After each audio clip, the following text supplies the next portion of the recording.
पाश्चात्य देशतारे। नमो महावदन्याय कृष्ण प्रेम प्रदायते कृष्णाय कृष्ण चैतन्य नामिने गुरुतसे नमः।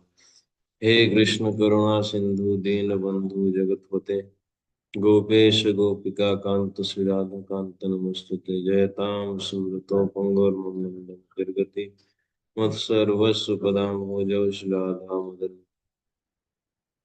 तप्त कांचन गौरांगी राधे वृंदावनेश्वरी वृषभानुसुते देवी प्रणमामि हरिप्रिये।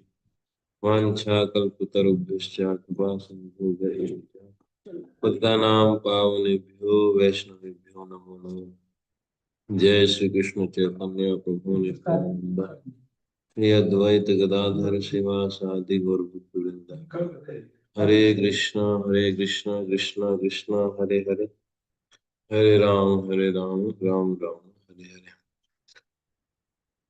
ओम विष्णु पादाय कृष्ण पृष्ठाय भूतले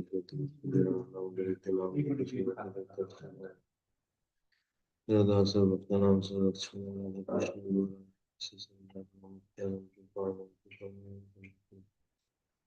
ओम नमो भगवते वासुदेवाय।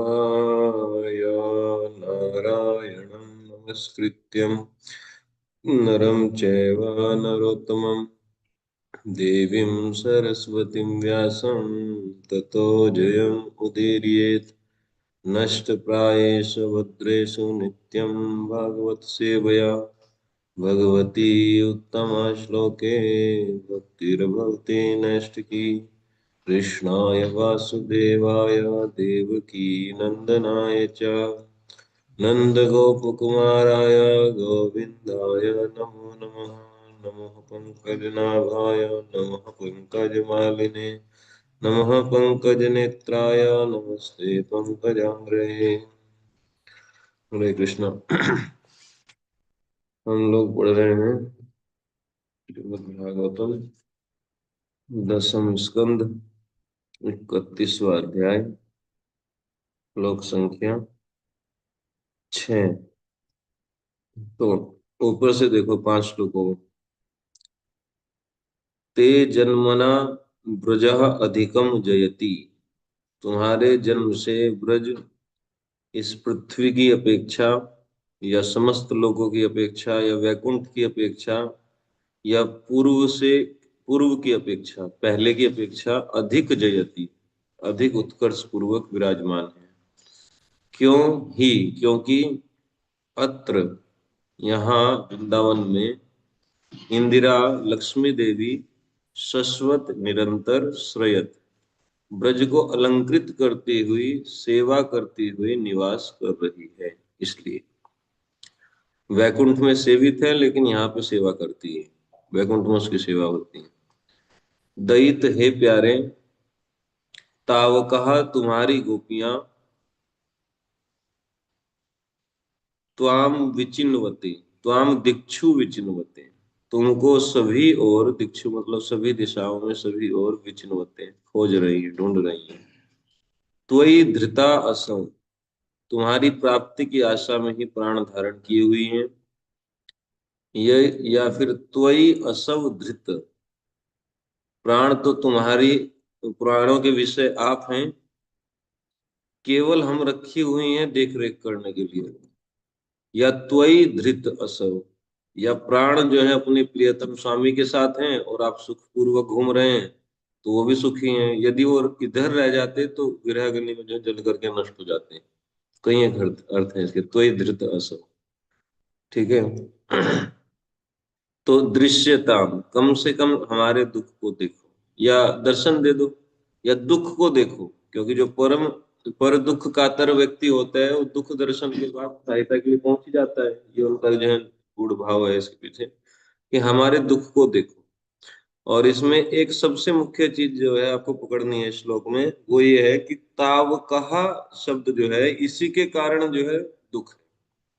ताव का शब्द से क्योंकि हम आपकी हैं तो दियता का अभिमान है या त्वयि स्वीकृता आपके द्वारा स्वीकार की गई तो आपकी होने के कारण ही ये दुख उपजा है। वरना किसी दूसरे की वस्तु को भी ढूंढवाने में सहायता करता है कभी कभी व्यक्ति, तो हैरान तो होता है लेकिन दुख थोड़ा ही ना होता है। भाई मान लीजिए आपकी एक अंगूठी खो जाए सोने की, और आपको प्रभु जी ढूंढवा दो, तो हम ढूंढवा देंगे, तो उसमें थोड़ा सा मतलब थकान होगी, दुख नहीं होगा। दुख तो उसको होता है जिसकी अंगूठी है। तो तावकहा शब्द जो है, इससे समझना चाहिए कि ताव, हम तुम्हारी हैं इसलिए दुख की उत्पत्ति हुई है ये जीवन में हमारे, है ना, दुख आया है। नहीं तो जो है ढूंढने ढांढने में तो कोई दिक्कत नहीं है, किसी दूसरे की वस्तु भी ढूंढवा देते हैं।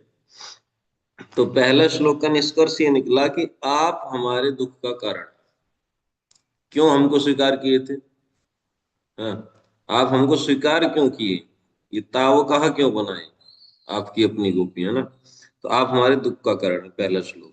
दूसरा, मतलब ये व्यंग करते हुए, वो व्यंग क्या बोलते हैं, उल्हाना देते हुए, है ना, उल्हाना देते हुए ऐसे प्रणय कोप के वस्तु वो है उक्ति। शरद उदासय साधु जात सत सरसि जोदरा श्री मुसादृशा, कहेंगे सूरत नाथ,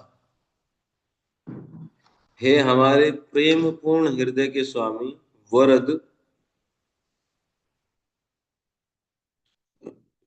वरद का अर्थ क्या था, हाँ, सभी अभिष्ट पूरे करने वाले प्राणेश्वर, दृशा अशुल्क दासिका निघ्नतः, ये भी भगवान के लिए एक संबोधन है। जैसे सूरतनाथ एक संबोधन है, वरद है, ऐसे ही इसको समझो, दृशा अशुल्क दासिका निघ्नता, दृष्टि से हम बिना मोल की दासियों को वध करने वाले निर्दयी, ऐसे इस तरीके से, है ना। ते तुम्हारी यह चेष्टा, यह किम न वधा, क्या इस संसार में वध नहीं कहलाएगी, निश्चित कहलाएगी। क्या शस्त्र से मार वध करना ही वध है, नहीं, दृष्टि से वध करना भी वध है। तो भगवान कह सकते हैं कि दृष्टि से भला वध होता है। तो कह रहे हैं चलो तुम्हारी दृष्टि का कुछ बताते हैं, दृष्टि तुम्हारी कैसी है। शरद उदासई, शरद कालीन सरोवर में, मतलब जो बहुत भरा हुआ है, बरसात के बाद जो है शरद कालीन, है ना, शरद ऋतु, हाँ, निर्मल स्वच्छ रहता है एक चीज तो ये, और दूसरा क्या है कि लबालब भरा रहता है। उसमें साधु जात भली भांति उत्पन्न हुआ, सत सरसिज पूर्ण विकसित कमल, यानी कि सहस्त्र पत्र कमल, तो वो बिल्कुल सरोवर के बीच में ही होता है, पूर्ण विकसित, किनारे पूर्ण विकसित नहीं होता है। उसके उदर में सहस्त्र पत्रों से जो छिपाई हुई कर्णिका है, उसकी जो नायिका है, श्री, श्री मतलब जैसे कोई नायिका राजकुमारी हो, जो छिपा रखी है आपकी वजह से, मूसा मुसड़ाती, उसको भी चुरा लाती है दृष्टि, इतनी परफेक्ट चौड़नी दृष्टि है। देखो, एक तो साधु को नहीं छोड़ी, है ना भाई, जो चोर कितने कैसे भी हो, चोर जो है, चोरों के घर में चोरी कर लेते हैं, साधु को तो छोड़ देते हैं। ये साधु कमल बेचारा जाति से भी साधु, और जो है व्यक्तित्व से भी साधु, है ना। तो ऐसे जो है कमल, ऐसे साधु व्यक्ति के यहाँ पे भी चोरी कर ली। दूसरी बात जो है, बहुत जबरदस्त सिक्योरिटी बनाई थी, है ना, कोई बहुत सिक्योरिटी में रखे और उस सारे ताले तोड़ के, तिजोरी तोड़ के वहां से चुरा ले, तो इसका मतलब परफेक्ट चोर। और तीसरी बात थी, कैसे, साधु सिक्योरिटी, हाँ, छिपा करके कोई वस्तु रखे बहुत बहुत, और उसको भी पहचान लगी कहाँ छिपा के रखा है, तो इसका मतलब ये परफेक्ट चोर का लक्षण है। और इतना घातक चोर है कि इसको वधिक ही करार दिया जाएगा कि वधिक है ना। ऐसा एक्सपर्ट परफेक्ट चोर तो मतलब समझ लीजिए कि उसको वध जितना ही दंड देना चाहिए, है ना? तो लगभग वक्त वध ही कर दिया। तो जब ऐसी जगह से भी चुरा लाती है, तो हम तो ब्रज की जो है सीधी सादी सी गोबर पाथने वाली, दूध दूहने वाली गोपियां हैं, निर्भीक होकर के घूमती हैं जहां तहाँ, कहीं ऐसा भी नहीं कोई सिक्योरिटी है हमारे ऊपर। तो हमको चुरा ले और हमको मार दे, हमारे धन को चुरा ले, तो उसमें कोई बड़ी बात नहीं, है ना। बोले तुम धृष्टता किए, भगवान बोले तुम क्यों हमसे प्रेम की, बोले सूरतनाथ, ये भी आरोप हम पे मत लगाओ, है ना। सूरतनाथ मतलब जो है सम्यक भोग को, नाथ मतलब पोषण करने वाले भी आप हैं। आपका रूप, आपका शब्द, आपकी दिव्य गंध, है ना, आपका धर्मामृत और आपका श्रीअंग, वो इतना आकर्षक है, इतना आकर्षक है कि इंद्रियों में भोग की इच्छा तो वो अपने आप ही जागृत कर देता है ना। तो आप ही किए सूरतनाथ, आप ही ये मिलन की इच्छा को पोषण की दिए। और फिर वरद, चलो मान लीजिए हम इच्छा हुई सो हुई, लेकिन जब हम आई आपके पास तो तभी हमको जो है नकार दिए होते, लेकिन आप हमको स्वीकार भी किए, है ना। तो धृष्टता का तो आरोप ना ही लगाऊं। तो अब दूसरे श्लोक में स्त्री वध पातकी का भी आरोप लग गया, है ना, कि स्त्री वध का पाप आपको लगेगा, बहुत बहुत स्त्री की। तीसरा, विष जलाप्ययाद व्याल राक्षसाद वरस मारुताद वैद्युता नलाद। कालिया हृद के विषैले जल से होने वाली मृत्यु से, व्याल राक्षसाद अजगर रूपी राक्षस यानी अघासुर से, वरस इंद्रकृत वर्षा से, संवर्तक मेघों के द्वारा जो कराई, मारुताद तृणावृत से, वैद्युत इंद्र के वज्रपात से, अनलात और दो दो बार जो है दावानल से, वृष अरिष्टासुर वत्सासुर से, मयात्मजात व्योमासुर से, विश्व तो भयाद और दुनिया भर के भय से। हे ऋषभ, हे पुरुष शिरोमणि, ते तुमने वयम हमारी रक्षिता रक्षा की बार बार, और बार बार रक्षा की, इसलिए हम जब हमको कामदेव के 5 बाण हमारे हृदय को बींध रहे थे, हम तुम्हारे पास आई, और तुमने क्या किया, तुमने अपने विरह की अग्नि में हमको करोड़ों गुना ज्यादा, उन बाणों में तो इतना दाहक शक्ति थी नहीं, आपने उनसे भी करोड़ों गुना ज्यादा अग्नि से हमको जो है जला दिया, ये विश्वासघात किया। तो विश्वासघात का आरोप लग गया। ये मैं एक तरीके की टीका बता रहा हूं आपको, हमने बहुत बहुत टीकाएं पढ़ी, नोट्स पढ़ोगे तो और भी बहुत बहुत अर्थ निकल जाएंगे, है ना। तो पहले में हमारे दुख का कारण आप हो, दूसरे में आपने वध किया है हजारों स्त्रियों का, तीसरे में जो है आपने विश्वासघात किया है। ठीक है। अब मान लीजिए भगवान कहें कि तुम बिना विचार करने वाली, बिना विचार के बोलने वाली गोपी हो, तुम रहने दो, यहीं रहो, मैं एक काम करता हूँ, तुमने जो है, मैं आनंद सर्वानंद कंद नंद नंदन, मुझे तुम जो है स्त्री वध पातकी और विश्वासघाती निर्धारित करती हो, जाओ, मैं यहाँ से कहीं चला जाऊंगा एकांत स्थान पे, और अब इस जन्म में तुम मेरा दर्शन नहीं कर पाओगे, जाओ तुम रहो यहाँ। तो इसकी ऐसे भीषण वचनों की आशंका करके कि कहीं ऐसा ना बोलते श्री कृष्ण, तो तुरंत जो है नम्र होकर के और स्तुति करने लगी। कह रहे कि ना खलु गोपिका नंदनो भगवान, अब तक ते कह रही थी, अब जो भगवान कह रही थी, मतलब तुम, तू, और जो है भगवान मतलब आप, है ना, अब बिल्कुल जो है विनम्र हो गई। कह रहे कि भगवान आप अ, ना खलु गोपिका नंदन, आप केवल यशोदा के पुत्र ही नहीं हैं, बल्कि अखिल देहिनाम अंतरात्म दृक्, आप सभी देहधारियों की अंत आत्मा मतलब अंतःकरण के प्रेरक हैं, और दृक् मतलब दृष्टा है, यानी कि अंतर्यामी। तो आप जो हमने उल्हाना दिया है, तो ये आपके ही द्वारा प्रेरणा की गई होगी, तो आप तो अंतःकरण में बैठे ही हैं।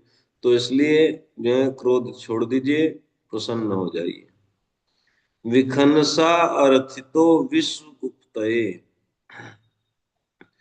विखनसा अर्थितो, और कह रहे हैं कि हमने आपके जो है यहाँ पे जन्म लेने का भी कारण हमने सुना है कि ब्रह्मा जी की प्रार्थना किए जाने पर आप विश्व के पालन के लिए, हे सखा, आप जो है उदयवान सात्वताम कुले, आप जो है यदुवंशियों के कुल में उदय हुए हैं, उदय उदित हुए हो, है ना।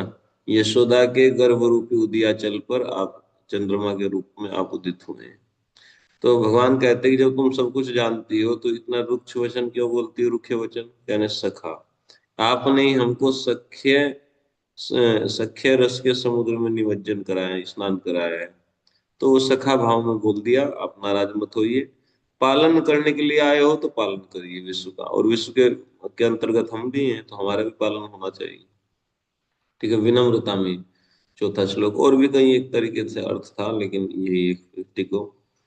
पांचवा, फिर उसके बाद बोलते हैं, तो मान लीजिए भगवान प्रसन्न हो गए, बोले कि अरे प्रिय भाषिणी गोपियों, मैं तो तुम्हारे प्रणय को की गालियों के अमृत का आस्वादन करना चाहता था, और अब मेरी यह अभिलाषा पूर्ण हुई, क्योंकि तुमने अच्छे से गाली दे दी मुझे, है ना। मैं संतुष्ट हुआ। अब तुम जो है कुछ अपना अभिष्ट इच्छा के अनुसार वर मांग लो। तो इस प्रकार के भगवान के श्री कृष्ण के प्रसन्नता पूर्वक वचनों को की संभावना को देखते हुए गोपियां आश्वस्त होकर के 5, 6, 7, 8 चार श्लोकों में चार वर मांगती हैं। पांचवें श्लोक में मांगती हैं कि आप अपने हस्त कमल को हमारे सिर पे रख दो। छठे श्लोक में दूसरा वरदान मांगती हैं कि आप अपना सुंदर मुख कमल का दर्शन हमको दे दो। छह सातवें में बोलती हैं कि आप अपने चरण कमल को हमारे वक्षस्थल पे रख दो। और आठवें में बोलती हैं कि आप अपना जो है अधरामृत का पान हमको करा दो। तो ये जो है चार तरीके के चार वरदान मांग रही हैं।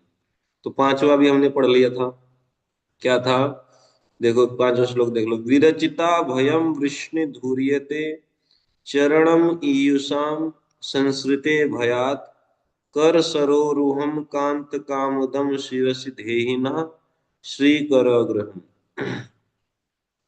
कह रहे हैं इसमें धेही शब्द जो है, धेही ये क्रिया है पूरे श्लोक में। धेही मतलब रख दीजिए, धर दीजिए। क्या? हाथ सिर पे।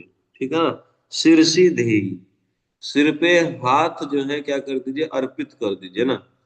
ठीक है, स्थापित कर दीजिए। कर सरोरुहम, कर मतलब हाथ और सरोरुह मतलब कमल।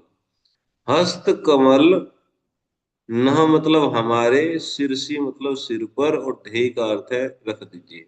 अपना हस्त कमल हमारे सिर पर रख दीजिए। ठीक है। एक बात तो ये हो गई।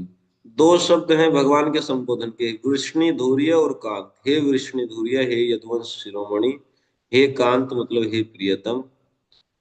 कर सरोरिहम नह शीर्षि देहि, अपने हस्त कमल को हमारे सिर पर रख दीजिए। अब हस्त कमल की तीन विशेषता बता रहे हैं। ठीक है। तो पहली लाइन में तो पहला विशेषण है, क्या है? संसृते भयात ते चरण चरणम ईयुषा। संस्कृति के भय से, जन्म मृत्यु का जो चक्र है, भव भव भय से, भव सागर के भय से, संस्कृतेर भयात संस्कृति के भय से, ते चरणम तुम्हारे चरण की शरण, ईयुषा प्राप्त किए हुए या चाहने वाले, है ना। संस्कृति के भय से तुम्हारे चरण की शरण चाहने वालों के लिए विरचित प्रदान करता है अभयम, है ना। उनको अभय प्रदान करता है वो हाथ।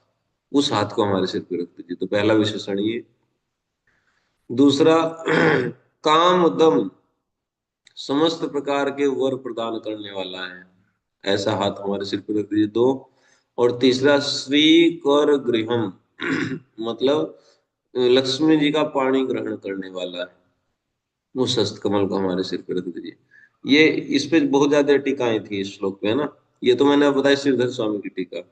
और विश्वनाथ चक्र ठाकुर कैसे बोले थे कि आप सिर पे, हमारे सिर पे अपना हाथ रख दीजिए। बोले किस लिए हाथ रखूं, क्यों, क्या होगा उससे? तो कहते हैं कि काम दम, काम दम मतलब कि कामम द्यति खंडयति इति कामदम, मतलब काम का खंडन कर देगा, काम को काट देगा, नष्ट कर देगा हमारे हृदय में। कि काम कौन सा काम? कि जिसके बाणों के प्रहार से जो संतप्त होकर के हम तुम्हारे चरणों में आई हैं, उस काम को खंडित करने वाला है आपका हस्तकमल। कामदम का अर्थ ये भंगी की सेंस में है ना। और इसका एक और दूसरा अर्थ कुछ लोग निकाल सकते हैं, कामदम मतलब काम को बढ़ाने वाला, कामम ददत अपि, है ना। लेकिन ये अर्थ नहीं लिया जा सकता। क्यों नहीं लिया जा सकता? क्योंकि इससे ये समझ में आ रहा है कि भगवान के हस्त कमल में काम के बाणों के प्रहार को निरस्त करने की क्षमता नहीं है। ऐसा हो नहीं सकता। क्यों नहीं हो सकता? क्योंकि संस्कृते भयात ते चरणम ईयुषाम, संस्कृति के भय से तुम्हारे चरण की शरण तकने वाले लोगों को विरचित अभयम, अभय प्रदान करता है यही अर्थ। तो जब संस्कृति के भय से रक्षा कर लेता है, क्या कामदेव के भय से रक्षा नहीं कर पाएगा? निश्चित कर लेगा। तो इसलिए कामदम का अर्थ लिया जाएगा कि काम को नष्ट करने वाला हाथ। ठीक। और दूसरा, ये समझ में आ गया जो दूसरा विशेषण। और तीसरा फिर कहते हैं, भगवान बोले कि अच्छा हस्तकमल रखना ही है तो सिर पे नहीं रखूंगा, वक्ष स्थल पे रखूंगा, क्योंकि वक्ष स्थल पे रखने की मेरी इच्छा है।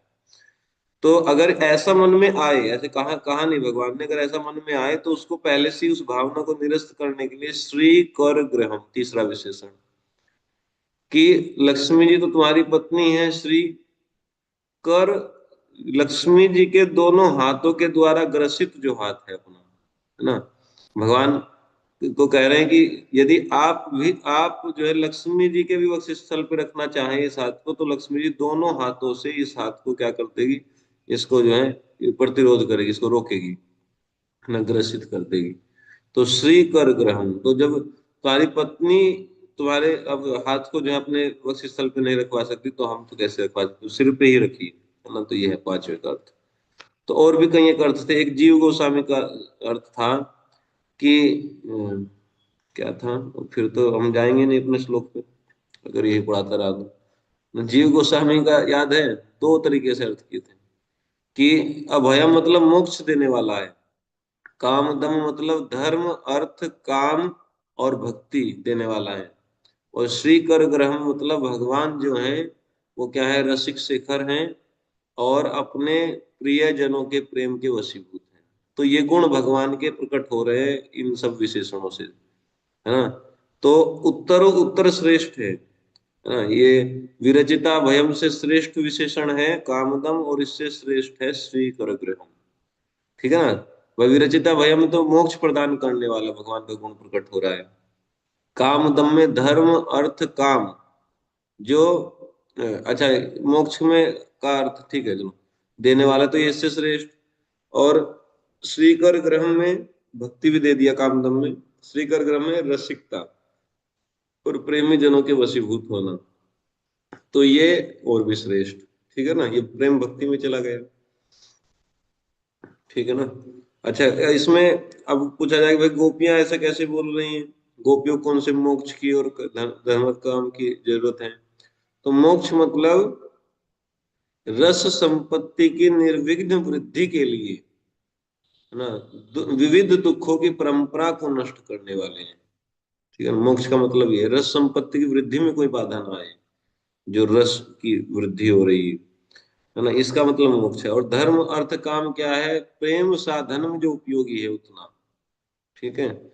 और भक्ति में तो कोई कठिनाई नहीं है। और फिर जो है ठीक, ये सब जो है बता दिए।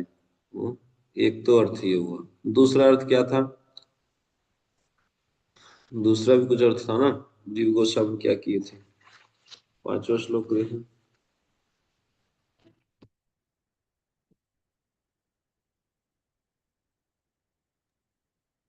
विरचि ये विर- विचिते यदि ना, संसार संबंधियों को जो ताप है उसको दूर करने वाला पराक्रमी है। और फिर ठीक है। कांत में सुख। एक तीसरा अर्थ, दूसरा अर्थ किए थे विरचित भयम का, कह रहे हैं कि तीन विशेषणों पे दूसरा व्याख्या है। विरचिता भयम का मतलब है कि भगवान का जो पराक्रम ये दर्शा रहा है ना, पराक्रम, क्योंकि संसार संबंधित ताप को दूर करने वाले हैं भगवान, विरचिता अभयम। तो ये पराक्रम, पराक्रमी है श्री कृष्ण। दूसरा, कामदम मतलब दाता है। ठीक है। और तीसरा, श्री कर गृहम, श्री के हाथ को पकड़ करके उनको गोकुल में बैठाए हुए हैं, वशीभूत किए हुए हैं, मतलब, है ना, हाथ पकड़ करके लग रहा है कि वहीं बैठा लिए। समझ गया ना। तो इसका मतलब श्री जी वहीं पे है, तो अब तो सर्व संपत्ति का आश्रय स्थल हो गया है वृंदावन, ये भगवान श्री कृष्ण, है ना। तो ये तीन बातें कि सर्व संपत्ति के आश्रय है, पराक्रमी है, दाता है, सर्व संपत्ति के आश्रय है, तो निश्चित ही हमारा जो विरह है उसको नष्ट करेंगे, विरह की जो कष्ट है उसको नष्ट कर देंगे, पराक्रमी है ना। मिलन हो जाएगा क्योंकि दाता है, हम यही मांग रही हैं कि दर्शन हो जाए, दर्शन हो जाएगा। और तीसरी बात जो है, अनेक प्रकार से जो हम जो है रास विहार करना चाहती हैं, तो वो सारी चीजें तो आ ही जाएंगी स्वाभाविक, क्योंकि सर्व संपत्ति के आश्रय है। ठीक है ना। तो ये श्लोक कौन सा हुआ? पांचवा। अब छठा श्लोक। ये तो हमने पढ़ लिया है, बस थोड़ा सा पढ़ना है और आज इसको पूरा करेंगे। व्रज जनार्ति हम, देखो देखो भाई, गोपी गीत का छठा श्लोक देखो। व्रज जनार्तिहन वीर योषिताम निज जन स्मय ध्वंसन स्मिता भज सखे भवत किंकरी स्मनो जल रुहाननम चारु दर्शय। अच्छा, आप में से कितने लोग कहते हैं कि मैं रिवीजन ना कराऊं, बस केवल श्लोक पढ़ाता जाऊं ऐसे, या हल्का फुल्का रिवीजन कराऊं, या ऐसे ही कराऊं डेली पूरा? हम्म, बताओ भाई,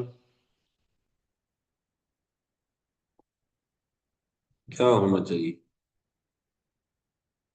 रिवीजन कराओ प्रभु जी, फिर डेली कराते हैं फिर भी कुछ ना कुछ स्किप हो जाता है, ऐसे तो बिल्कुल ही भूल जाएंगे पिछला। और हाँ हरे प्रभु जी, कृष्णा ठीक है, प्रभु। ऐसे ही कराइए। रिवीजन कराइए प्रभु जी। प्रभु जी रिवीजन ही कराइए। रुद्र प्रभु, आप क्या कह रहे हैं? रुद्र प्रभु गायब है। सूर्य जैसे प्रभु, पढ़ा रहे हैं वैसे पढ़ाइए प्रभु जी। जी प्रभु जी, सही पढ़ा रहे हैं अभी तो। ठीक है फिर तो मैं सही, तुम पढ़ा ही रहा हूँ। नहीं, आप गलत भी कहोगे रिवीजन तो भी भी प्रभु जी तो जरूरी है। है। रिवीजन भी जरूरी है, क्योंकि सभी भक्त मुझे लगता है कि आपकी क्लास के बाद दोबारा सुनते भी नहीं होंगे। तो एक हाँ, बार रिवीजन हो जाने से वो चीजें बार बार याद हो जाती हैं रिपीट करने से। सभी भक्त बिजी है ना, इसलिए नहीं कर पाते हैं। खाली केवल मैं ही हूँ, है ना। बाकी सब बिजी चल रहे हैं आजकल, तो इसलिए जो है वो कर नहीं पाते हैं बेचारे। ठीक है, चलो। तो ऐसे कराते रहेंगे, धीरे धीरे होगा, लेकिन ये रट जाएगा ना। एक्चुअली इतना कठिन है कि अगर दो दो चार बार नहीं पढ़ोगे तो पूरा स्किप हो जाता है माइंड से, मैं ही भूल जाता हूँ। तो देखो, आज काफी हमने टीकाएं कवर कर लिया ना, अभी 5 श्लोकों की। छठे में, छठे श्लोक में, वैसे तो अगर देखो व्याकरण की दृष्टि से देखो तो दो इसमें क्रियापद है, क्रियाएं दो हैं। क्या है? भज और दर्शय। भजो वो है, किताब चाहिए ना? हाँ, क्या चाहिए? वो नहीं है। भज, भज के कई अर्थ हैं। हमारी सुधि ले लो, भज मतलब हमारी सेवा करो, भज का मतलब हमारा स्मरण करो, है ना। और भज का और क्या अर्थ होगा? एक भज हमसे प्रेम करो, है ना। और भज का एक है, वो अभी मैंने आपको पढ़ाया नहीं, कि हमारा संताप नष्ट करके हमारे निकट रहो, इसको भी भज कहते हैं। संताप नष्ट करके हमारे निकट रहो, ये पढ़ाऊंगा अभी, जीव गोस्वामी जैसे लिखे। तो भज मेन चीज है कि मतलब हमारे पास रहो, या हमसे प्रेम करो, हमारी सेवा करो। अच्छा, ये तो बड़ा काम हो हाँ, गया है। एक ये भी अपने आश्रय में रखो। हाँ, अपने आश्रय में रखो, तो ये तो बड़ी बात हो गई, ये तो फाइनल चीज हो गई। लेकिन एक चीज बिल्कुल इंस्टेंटली जो करना है आपको, वो क्या है? दर्शय, दर्शन दे दो भाई। ये तो तत्कालिक किया जा सकता है ना, है। जैसे किसी को कहे कि भाई आप जो है भगवान का आश्रय ले लो, तो ये तो हो गई फाइनल चीज, आश्रय ले लेना। अभी मैं क्या करूं आज से? अगर गुरु जी से पूछे कि गुरु जी आज का बताओ, कि आज से मैं क्या चालू करूं, क्या काम करना चालू करूं, वो बताओ। तत्कालिक, है ना, जो मैं उस लक्ष्य तक चला जाऊं। तो समझ गए ये बात?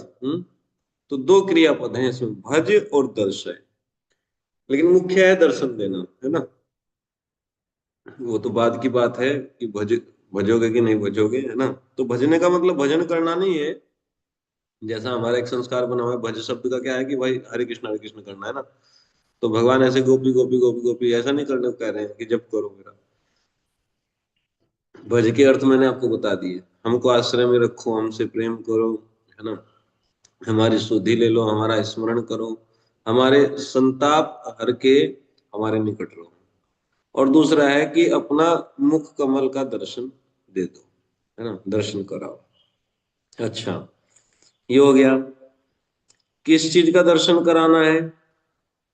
जल रुहाननम चारु, चारु मतलब सुंदर, मनोहर, सुंदर कमल, मुख कमल का, आननम मतलब मुख, और जल रुहा मतलब है कमल। तो सुंदर मुख कमल का दर्शन दो उनको, ठीक है। और भगवान के लिए तीन चार जो है विशेष ये संबोधन आए हैं, चार संबोधन। कह रहे हैं कि हे ब्रज जन आरती हन, हे ब्रजवासियों के कष्ट को हरने वाले श्री कृष्ण, ठीक। फिर हे वीर, दूसरा। तीसरा, निज जन इसमय ध्वंसन स्मिता, कह रहे हैं कि हे अपने प्रेमियों के मान मद को ध्वंस करने वाली मुस्कान धारण करने वाले कृष्ण, ठीक है। ये भी एक संबोधन हो गया। हे सखे, है ना, हे सखा, तो चार चार विशेषण हो गए। भवत किंकरी, अपनी दासियां, न, हम लोगों को, अपनी दासियों को, हम गोपियों को, न मतलब हम, नो मतलब हम गोपियों को, इसमें मतलब निश्चित ही, भज, अपने आश्रय में रखो, ठीक है ना।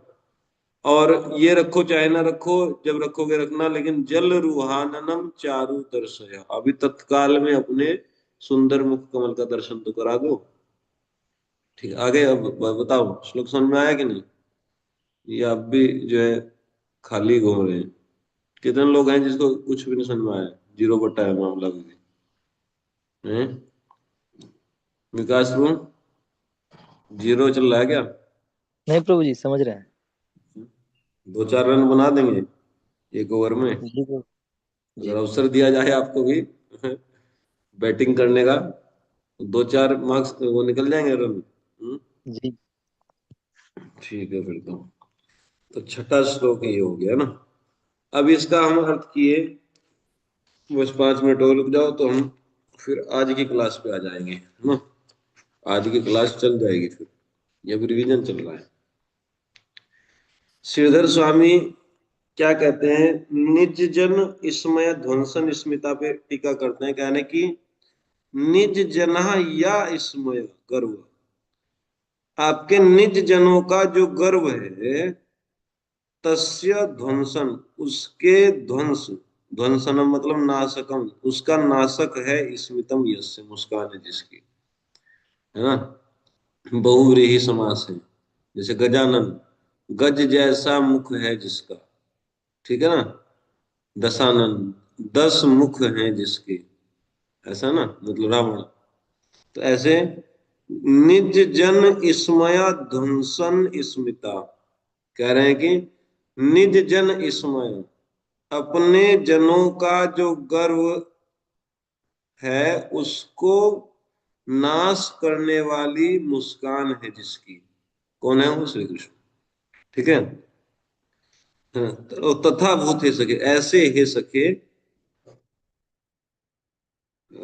भवत किंकरी ना मतलब आसमान, हमको, भज मतलब आश्रय कर में रखो, इसमें मतलब निश्चित ही रखो, हाँ। अच्छा, एक अच्छी चीज जो बता रहे हैं कि प्रथमम तावत जल रुहानम चारु योषिताम नोदर्शन, और भाई आश्रम में रखो सो रखो तो रखना ही है, लेकिन सबसे पहले तब तक आप जो है सर्वप्रथम अपना मुख कमल हमको दर्शन करा दो, ठीक है ना। आगे बात सुनो, जैसे कि मान ली किसी के घर पे जाए कि प्रभु जी क्या प्रसाद में पाएंगे, बोले भाई जो है, हाँ, दाल बनाओ, चावल बनाओ, रोटी बनाओ, हाँ, खीरा काटो, ये करो वो करो, लेकिन जब तक ये बनेगा तब तक बनेगा, उससे पहले एक काम करो, एक दूध का गिलास जो है हमको दे दो तो हमको लगे भूख, ठीक है। ये तो बनेगा, इसको 2-3 घंटा लगेगा इस काम में, तो है ना, ये हमने बता दिया क्या करना है, लेकिन एक दूध का गिलास भर करके दो, और थोड़ा सा जो है एक बिस्किट का पैकेट दो, क्योंकि हम जो है कल से कुछ खाए नहीं। आगे बात सुन, तत्काल में कुछ उपचार करो, बाकी का तो जो मेन मेन काम है वो तो बता दिए, उसमें 2-3 घंटा लगेगा, ठीक है ना। ऐसे बोलते हैं कि नहीं? हैं? हैं? एक- जैसे एक आपने कॉन्सेप्ट पढ़ा होगा, चलो फिर से प्रचार पे आ जाता हूँ, है ना। हाँ, गोपी गीत से, कि कपट हमको छोड़ना है, है ना, तब भगवान मिलेंगे। माला कर रहे हैं तो बहुत अच्छी बात है, लेकिन अंत रिजल्ट ये होना चाहिए कि हृदय सरल हो जाए। भगवान के लिए खुला छोड़ना है ना मन को। पढ़े थे कि नहीं गोपी गीत से शुरुआत में? हैं? कि जो है विषयों से हटाना है मन को, और फिर उसको खुला छोड़ देना है कि भगवान उसको चुरा ले, है ना, भगवान उसको मन को ले ले। मन मनस कहा शब्द आया था ना, कि मन गोपियों का किसके पास था? भगवान के पास, है ना। तो अगर हमको ये समझना है चीजें, तो अपने मन को विषय वासनाओं से हटा करके और फिर उसको खुला छोड़ दें, भगवान उसको फिर ले लेंगे, फिर समझ में आएगी बातें। तो इसके लिए सरलता बहुत जरूरी है। तो सरलता का कई वक्त पूछते रहते हैं कि सरलता को कैसे हम जो करें, है ना। कपट छोड़ना है, मान लीजिए कपट तो बहुत सूक्ष्म है, स्थूल तो छोड़ छोड़ दिए। जैसे अब बताता हूं मैं, तो बताते हैं कि ये तो बहुत सूक्ष्म है, इसको कैसे छोड़ें। एक प्रैक्टिकल काम आप कर सकते हैं। क्या कर सकते हैं? जैसे आप किसी से भी मिले या किसी घर जाएं, जाते ही रहते हैं, गृहस्थी लोग तो इधर उधर डोलते रहते ही हैं, है ना। आज इसका जन्मदिन, आज उसका मैरिज एनिवर्सरी, है ना। ये इसी काम में आधा जीवन तो इसी में बीत रहा है ना। इधर से अपना गाड़ी जोड़ कर चले, उधर चले गए, उधर से गाड़ी उठाए फिर टंके वहां चले गए, है ना। बस यही है, इसी में जीवन बीत रहा है आधा तो। ठीक है। तो खैर जो भी है, कपट छोड़ने की मैं बात कर रहा हूँ। अगर कोई आपसे भोजन के बारे में पूछे तो कैसे बोलते हैं? कैसे कैसे बोलते हैं? मान ली कोई पूछे कि वो जो है भोजन कर लीजिए, क्या बोलेंगे? क्या निकलता है तुरंत मुख से? या नहीं नहीं, अभी भूख नहीं है। हाँ, नहीं नहीं नहीं नहीं, नहीं अभी भूख नहीं है। इसकी कोई जरूरत नहीं है, इसकी कोई जरूरत नहीं है। इसकी कोई जरूरत नहीं, इसकी कोई जरूरत। कि वो फिर लाएगा पानी, अरे रहने दीजिए रहने दीजिए, और फिर गट गट करके पी जाएगा, है ना। पूरा गिलास पी जाएगा गट गट गट गट करके, लड्डू सारे खा लेगा, है ना? और ऐसे झूठ मूठ ऐसे ही बिना मतलब के। घर में जो है चाहे 18 रोटी खाता हूँ, वहां पे बिना मतलब के 1.5 खा के दिखाएगा कि मैं 1.5 ही खाता हूँ, है ना। 1.5 2 रोटी खाएगा। ना ना ना, बस हो गया हो गया हो गया। हाँ, तो इसको छोड़ा जा सकता है कि नहीं? हाँ? इस थोड़ा जा सकता है प्रभु जी। इसको छोड़ा जा सकता है। ये एक्चुअली मैं तो इसको करता हूं, हम तो कभी ऐसा सब नहीं करते हैं। और दूसरा कोई करता है तो बड़ा हमको इरिटेट होता है, मैं देख इसको अभी इरिटेशन भी होने लगा दूसरे को देख करके, जब ये सब नौटंकी करते हैं लोग। और ये बहुत होता है, हाँ, बिना मतलब के जो है, ये सब नहीं करना चाहिए। अगर सरल बनना है तो देखो, सरल व्यक्ति ये सब नहीं करता है। भूख लगी है तो हाँ भाई भूख लगी है, खाएंगे, है ना। कोई बोले कि भोजन, या मान ली पूछे कि थोड़ा पानी, कि भाई पानी तो पियेंगे लेकिन हमको लगी है भूख। ठीक है। तो थोड़ा साफ सफाई करवा करके, कोई नहा करके अगर कोई ढंग से भोजन बनाए, तो 4 रोटी और ये वाली सब्जी, है ना, या दाल रोटी हम ये पाएंगे। ठीक है। तो अब टाइम बता दो कब आए, तभी आ जाएगी। समझे ना, सीधी बात करनी चाहिए ना, घुमाना क्यों है? किसी को बुरा लगे चाहे अच्छा लगे। लोगों ने समाज बहुत गंदा बना दिया है। जो झूठ बोलता है वो अच्छा लगता है ना। जो सच बोलता है देखो, है ना, कैसे जो है मुंह खोल के तुरंत मांग लेता है तो उसको सही दिशा में लाना चाहिए समाज को। समाज बिगड़ गया है पूरा। झूठ बोलने वालों को जो है बहुत सभ्य माना जा रहा है आजकल, है ना, जो झूठ बोलते हैं बिना मतलब कैसे। सीधी बात करनी चाहिए। ऐसे ही आप देखना, खाने बैठेंगे तो कुछ लोग तो जबरदस्ती, और ले लीजिए और ले लीजिए, उसमें ठेलते जाते हैं। वो मना कर रहा है, वो उस पर ठेलते जा रहा है, जैसे इतना ही प्रेम आ रहा है। और अभी फिर 2 साल तक पूछेगा नहीं, है ना। आज ही केवल जो है 10 रोटी खिला देगा तो इसको शेर बना देगा, और फिर 2 साल तक पूछेगा नहीं कि भोजन मिल रहा है कि नहीं मिल रहा है। एक ही दिन में बस शेर बनाना है उसको उसको। तो ये सब कपट है, ढोंग ढांग है। जब मना कर रहे हैं कि नहीं खा पाएंगे तो नहीं देना चाहिए, है ना। भाई इसमें कौन सा बड़ाई है कि नहीं, एक और ले लीजिए एक और ले लीजिए, जबरदस्ती उसके पीछे पड़े रहते हैं। एक आध बार तो मतलब शिष्टाचार बोलते कि अच्छा एक और ले लीजिए, कि प्रभु जी महाराज जी एक और ले लीजिए, है ना। एक हो गया, जब मना कर दिया तो अब फिर ऐसा नहीं। कुछ लोग तो हम देखते हैं कि ऐसे हाथ करेंगे, उस हाथ के नीचे को डाल देंगे। देखें ऐसे लोग जबरदस्ती इधर से डाल देंगे। तो इसकी भी, इसका भी जो है प्रभु जी ऐसा भी लोग है, हाँ जी, हाँ देखा है। परेशान कर, बिना मतलब के परेशान करेंगे। थोड़ा सा और ले लो, अभी पता नहीं मैं कहाँ गया था, कुछ दिन पहले की बात है, ऐसे ही परेशान खूब डाल देंगे उसमें। तो इसका भी इलाज मेरे पास है, मैं खाता ही नहीं उसको। हाँ, कोई कहेगी प्रसाद बर्बाद है, तो पेट में जाके कौन सा आबाद हो जाएगा, है ना भाई। जितने की आवश्यकता है उतना ही तो खाएंगे ना। अगर मान लीजिए किसी व्यक्ति को ज्यादा भी खिला दिया तो वहां कौन सा आबाद हो जाएगा पेट में जाकर के। उसका भजन भी नष्ट करेगा और मलमूत्र बंद करके साफ हो जाएगा। वहां कौन सा उसका जो है प्रसाद का कुछ वो होने वाला है कि कोई वैकुंठ जाने वाला है पेट में गिर के।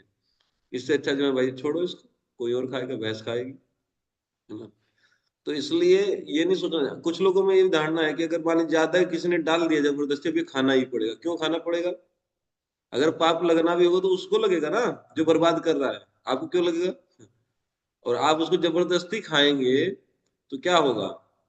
या तो पेट खराब होगा, स्वास्थ्य खराब होगा, या मान लीजिए जो है आंखें नहीं खुलेगी अगले दिन जब इतना खा लोगे तो भजन नहीं होगा। समझ गए ना। तो इसमें थोड़ा सरलता लेकर के आनी चाहिए अपने जीवन में। हम्म, ठीक है। हम्म, एक से एक लोग हैं।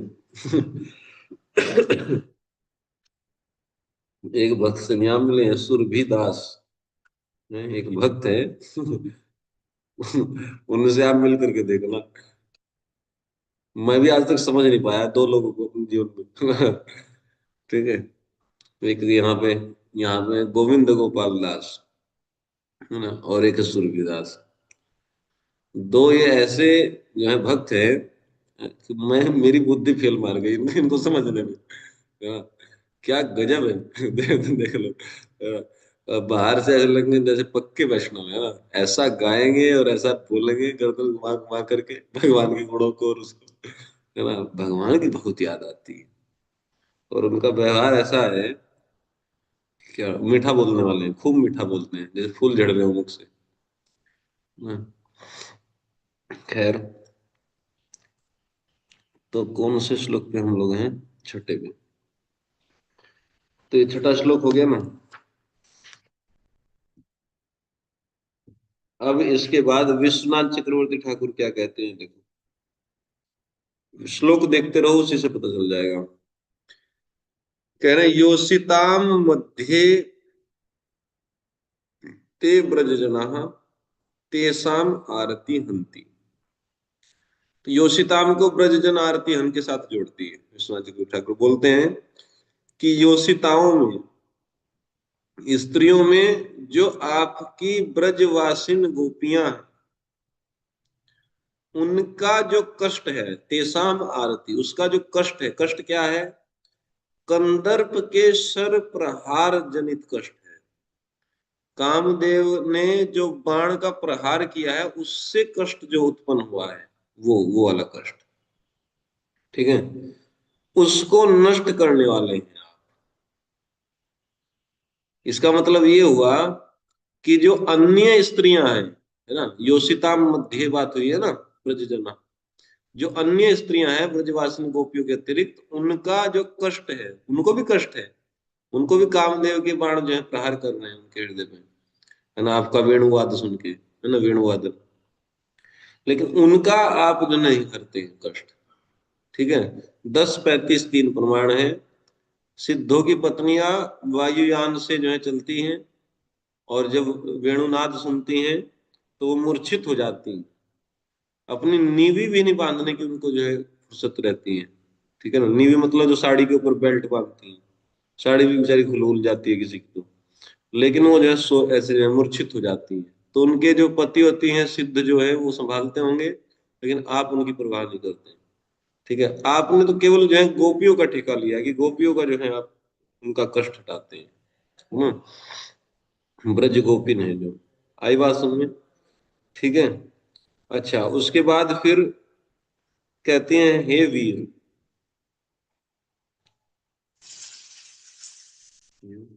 फिर ये तो समझ में आ गया ना, योषिताम ब्रजजन आरती। तो योषिताओं में भी जो आपके गोपीजन, जो आपकी गोपियां हैं, उनको जो कष्ट है कामदेव के बाणों के प्रहार से जो कष्ट है, उसको आप नष्ट करने वाले हैं। आपका ये नाम है ब्रजजन आरती। फिर कहते हैं हे वीर। वीर मतलब जो कामदेव के न रोके जाने योग्य जो बाण के प्रहार हैं, उसको भी जीत लेने वाले हैं आप, वीर, वीर मतलब जीत लेने वाला। किसको जीत लेने वाला? कामदेव के बाणों के प्रहार को जीत लेते हैं। भगवान को तो कुछ नहीं होता है कामदेव से, लेकिन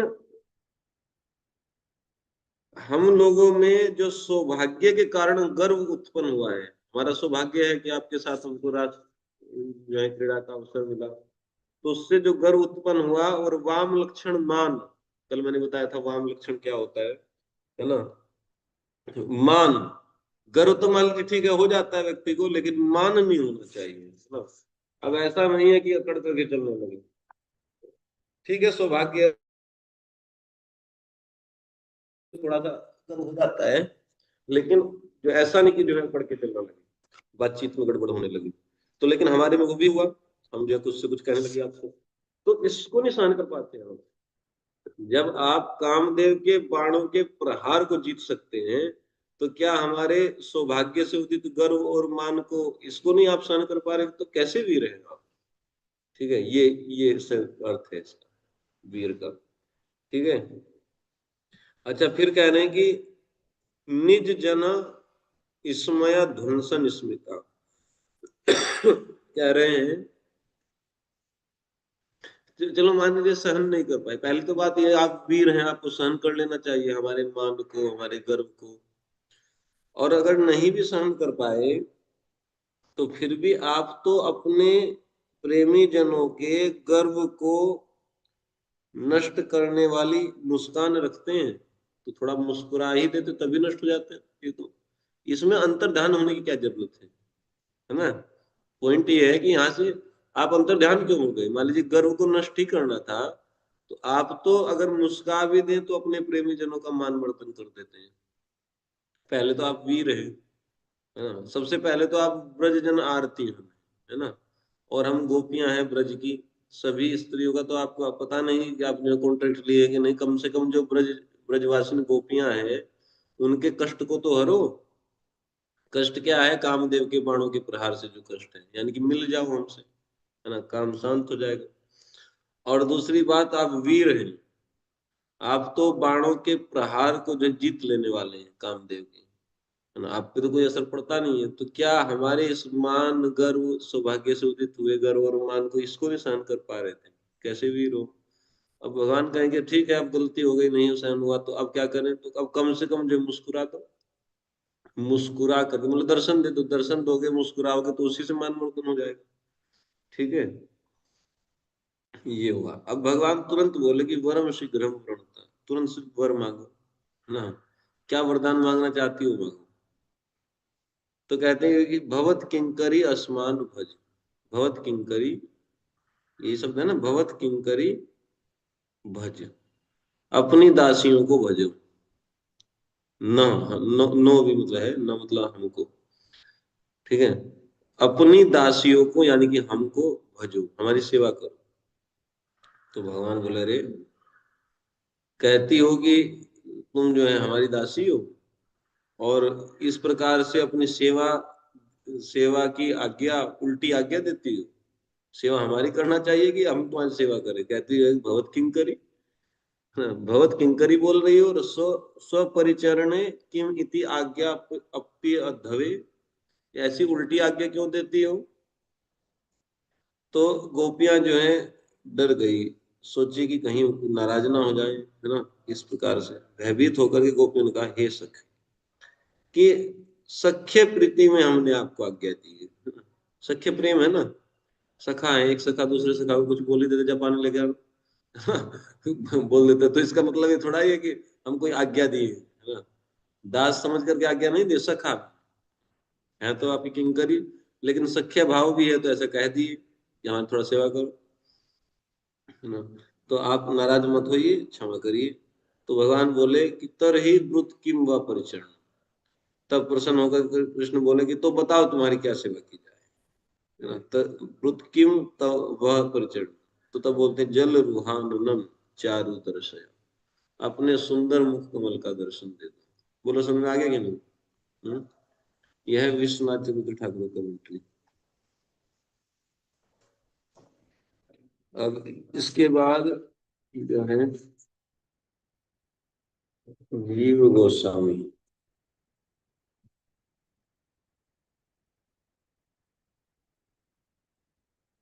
थोड़ा कठिन है, बताएं कि कल बताएं? या अभी बताएं? बताओ भाई, विष्णुदास। हाँ विष्णुदास। प्रभु जी। हाँ, क्या? हम तो प्रभु जी आपका रिविजन सुन सुन के विजन से काम चल रहा है। आपका रिवीजन ही सुन सुन के मेरा काम चल रहा है, इसलिए ऐसे ही रखिए। अब अभी पढ़ाइएगा, फिर कल पढ़ाइएगा, सुनते रहेंगे। मतलब आपको नहीं पढ़ना है, पॉइंट ये है ना कि प्रभु जी हम आप आप एक बार हम पढ़ाओ, 1000 बार पढ़ाओ, आपको सारा नहीं पढ़ना नहीं। आपका सारा वीडियो जो है, हम्म, आप जो भक्ति शास्त्री में भी पढ़ाए थे, उसको हम्म, 3 बार हम देखे होंगे, कोई नहीं देखा होगा। तो अच्छा, ऐसा ही हम देखते हैं समय आने पे। अच्छा, अब मेरा समय आपसे बहुत पीछे चलता है, तो क्या कर सकते हैं। ठीक है, चलो फिर पढ़ाया जाए ना। तो पढ़ा दिया जाए थोड़ा सा, है ना। बड़ा कठिन है, लेकिन समझ में आ गया तो कुछ अलग ही दृष्टिकोण मिलेगा। देखो, एक सबके पास पीडीएफ है ना? पीडीएफ है, तो उसी को देखते हुए चलते हैं आगे।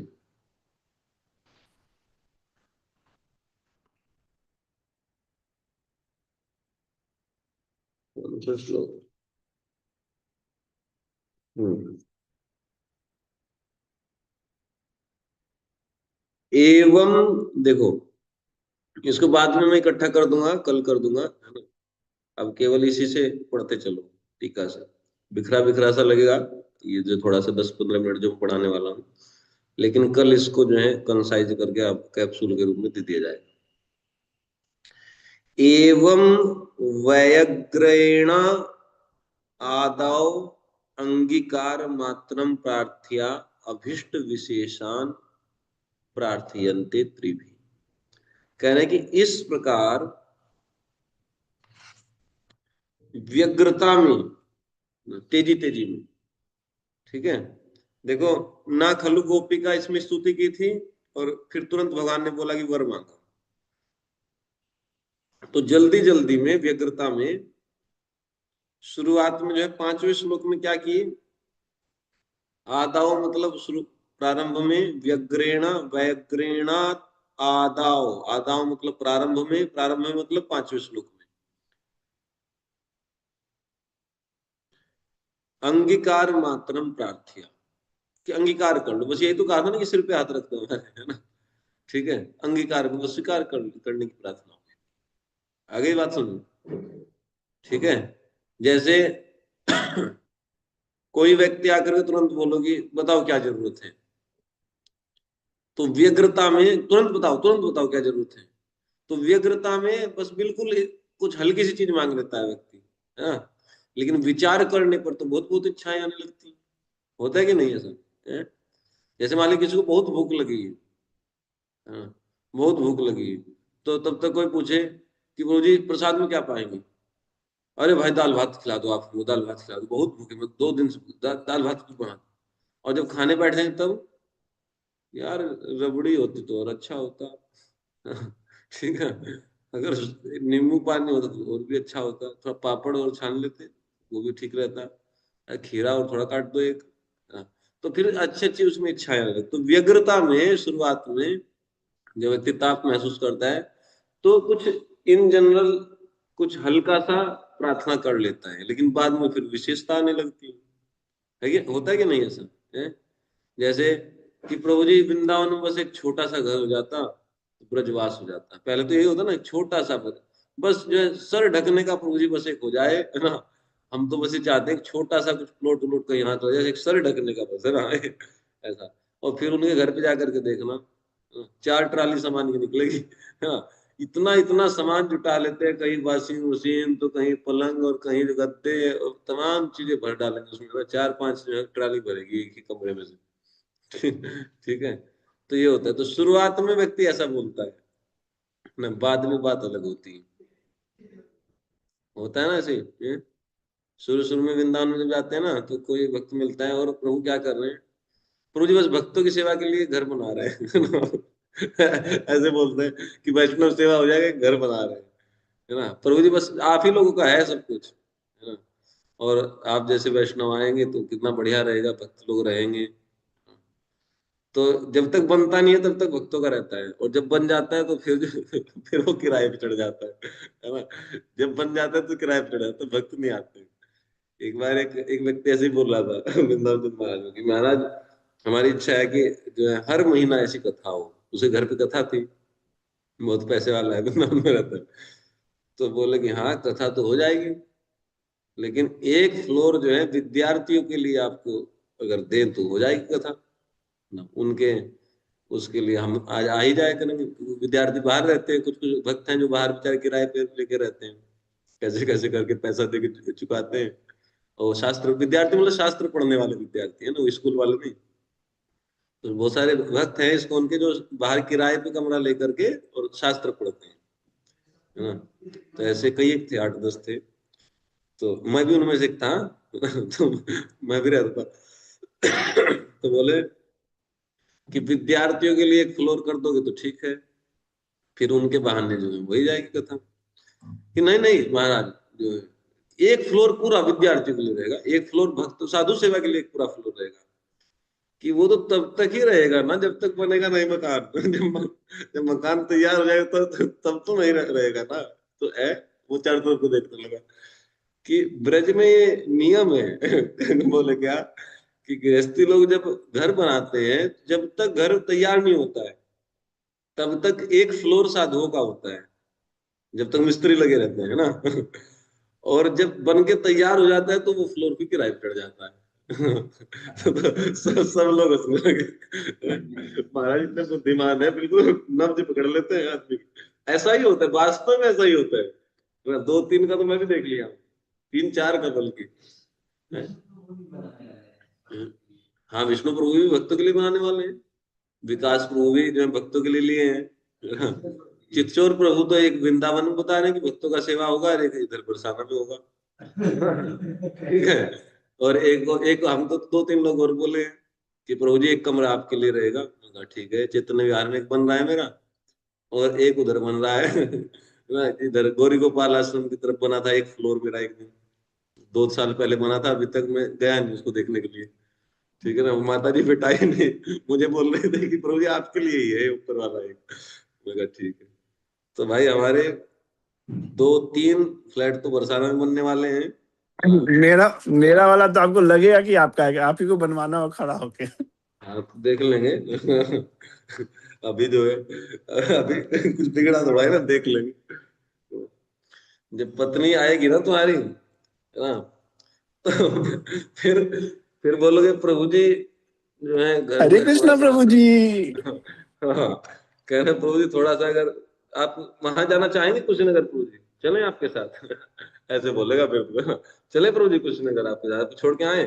बोलेंगे प्रभु जी नहीं हो पाएगा। हाँ नहीं हो नहीं पाएगा प्रभु जी, है ना। हमारी पत्नी कुछ ऐसा कह रही थी, है ना, हथियार टिका देते हैं वहां पे। वैसे तो अच्छा उत्साह है सब में, तो अप्रिशिएट करते हैं, लेकिन पत्नी के सामने सबका उत्साह फिर झंडा में हो जाता है। प्रभु, हमारे हमारे भगवान लोगों ने सरेंडर कर दिया तो फिर तो हम मनुष्य हैं। हाँ, मनुष्य तो है बेचारे। चलो ठीक है। तो इसलिए जो है फिक्स है, हम भगवान का आश्रय लिए थे, उन्हीं के आश्रय में रहते हैं, आगे भी उनके में रहेंगे। चलो किसी जीव का क्या आश्रय लेगा। तो ठीक है, तो आगे देखो कौन सा था श्लोक। हाँ, तो एवं व्यग्रेण आदाव अंगीकार मात्रम प्रार्थया, कि इस प्रकार व्यग्रता से प्रारंभ में केवल अंगीकार करने के लिए, केवल स्वीकार कर लेने मात्र के लिए प्रार्थना की गई थी। मतलब 5वें श्लोक में यही कहा था ना कि बस अपना हस्तकमल हमारे सिर पे रख दो, बस प्रारंभ में ये होता है। लेकिन धीरे धीरे फिर जो है व्यक्ति का विचार बदलने लगता है ना। इसी के लिए मैं ये उदाहरण दे रहा था, भोजन का उदाहरण दिया है, मकान बनाने का। प्रारंभ में बहुत रहता है कि साधु सेवा करेंगे, साधु सेवा करेंगे, फिर कोई साधु सेवा फाधु सेवा कुछ नहीं होती। ठीक है ना, तो ये समझना चाहिए। तो ऐसे ही यहाँ पर जो है केवल अंगीकार कर लो, बस हमको स्वीकार कर लो, ये प्रार्थना की गई। फिर उसके बाद क्या हुआ, अब उसके बाद अभिष्ट विशेषान प्रार्थयन्ते त्रिभी। अब 3 श्लोकों में 6, 7, 8 अपने विशेष अभिष्ट की प्रार्थना होगी। समझ गए ना भाई? देखो ये 4 का हमने कनेक्शन समझ लिया था, लेकिन इन 4 में भी एक विशेषता है कि पहले में तो केवल अंगीकार मात्र करने की प्रार्थना है, ये तो बहुत सिंपल प्रार्थना है कि बस सिर पे हाथ रखो। और अब जो है विशिष्ट, जो विशेष, जो इनके अभिष्ट है उसकी प्रार्थना। एक अभिष्ट क्या है कि जो है अपना मुख कमल, सुंदर मुख कमल हमको दिखाओ, दर्शन दो, ठीक है ना, या भजो हमको, है ना, प्रेम करो हमसे और हमारी सेवा करो ना। दूसरा क्या है कि अपने जो चरण कमल को हमारे वक्ष स्थल पे रख दो। अब ये तो और भी अंतरंग प्रार्थना है ना, ये तो नए नए जो है वो कर रही है। और फिर 7वें में बोले, 8वें में कि अपना अधरामृत का पान करा दो। अब पहले केवल बोले थे वह केवल स्वीकार कर लो, और अब देखो, है ना, ये तो विशेष अभिष्ट की प्रार्थना हो रही है 3 श्लोकों में, ठीक। तत्र, अब इसमें प्रथमेन सामान्यतः संग प्रार्थयन्ते। हाँ, अब यहाँ पर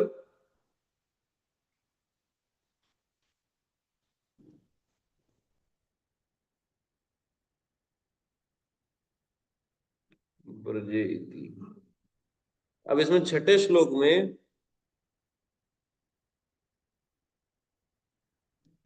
कह रहे हैं कि 6ठे श्लोक में क्या कर रही हैं। अब 6ठे श्लोक को देखो, है ना, 6ठे श्लोक में प्रथमेन सामान्यतः संग प्रार्थयन्ते। 6ठे श्लोक में भी क्या कर रही है, पहले तो सामान्य संग की प्रार्थना कर रही है, इसलिए भज कह रही है, भज।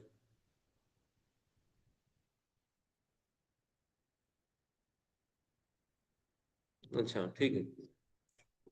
अब देखो, आप वैसे लिख लो, भज के सामने लिखो, भज के, भज एक शब्द लिखो। जीव गोस्वामी क्या करें, भज का मतलब सबसे पहले 2 शब्दों को पकड़ लिए। जैसे मैंने आपको बताया ना, 2 ही क्रिया विशेषण है इसमें, तो जीव गोस्वामी ऐसे ही पकड़े, भज और दर्शय।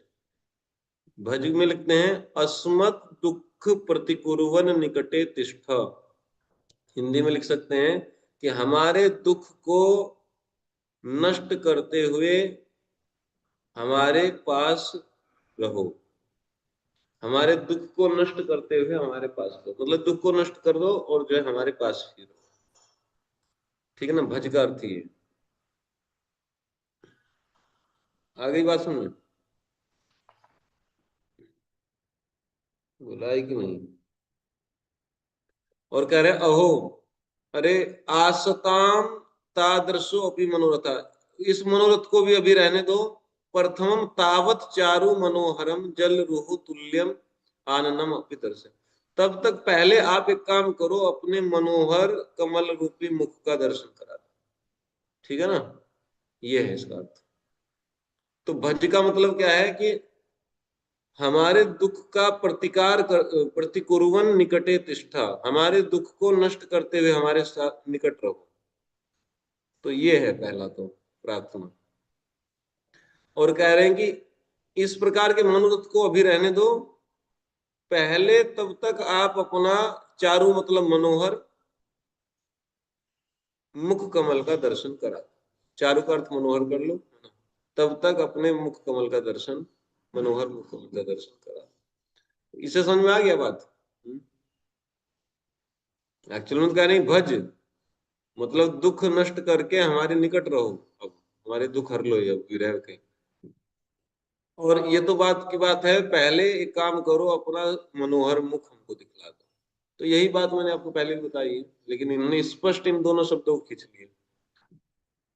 हमको तो ये वैसे पता चल गया था पढ़ पढ़ करके 3-4 बार, लेकिन ये वास्तव में जीव गोस्वामी ने टीका में लिखा है ये बात।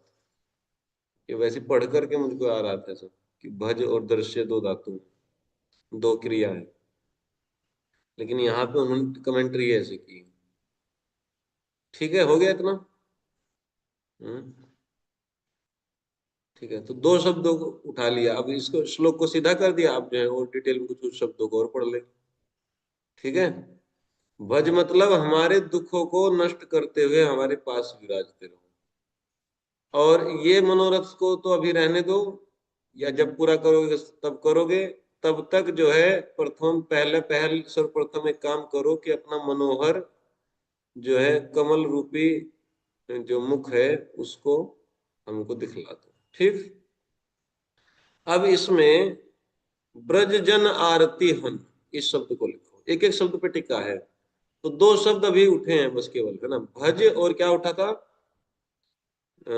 भज था अहो और है शांत शांत क्या, क्या था, चारू है, नहीं, भज चारु जल रुहाननम दृश्य, इतने शब्द हो गए अभी तक जो मैंने पढ़ा है आपको।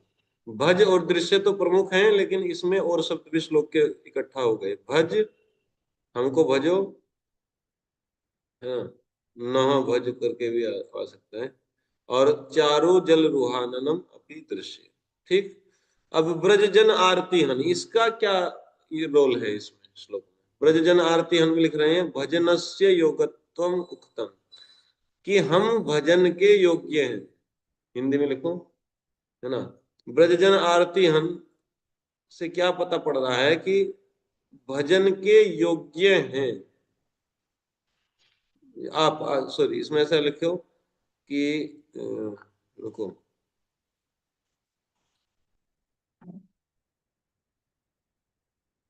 हाँ, कि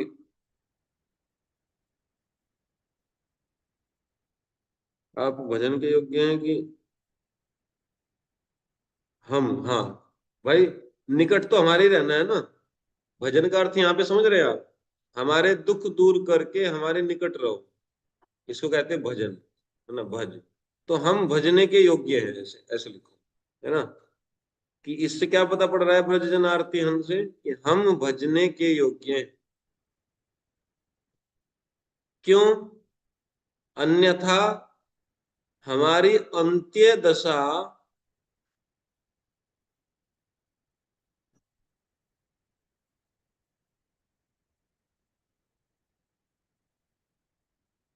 एक मिनट रुक जाओ, एक्चुअली बहुत कठिन है ये, लेकिन अभी मैं समझा दूंगा तो आपको आनंद सा आ जाएगा।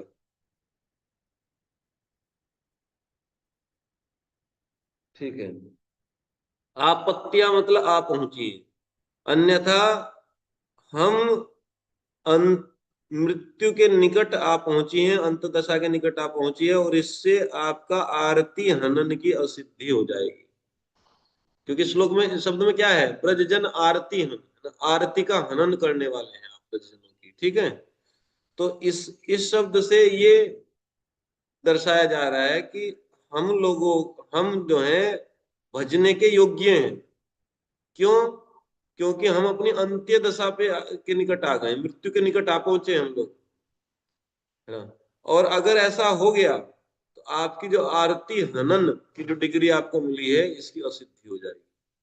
कौन कहेगा आपको कि ये आरती हन है ना, ब्रजजन आरती है, जब मर ही जाएंगे तो कौन कहेगा। आगे बात सुनो, अनुवाद हुआ नहीं इसका, शब्द का इतना कठिन था ये, बहुत देर में समझ में आया। तो अनुवाद पढ़ेंगे तो कुछ और लिखा हुआ है। बोलो, समझ में आ गया है? हाँ ना, तो कुछ तो बोलो, जी प्रभु जी। क्या समझ में आया बताओ।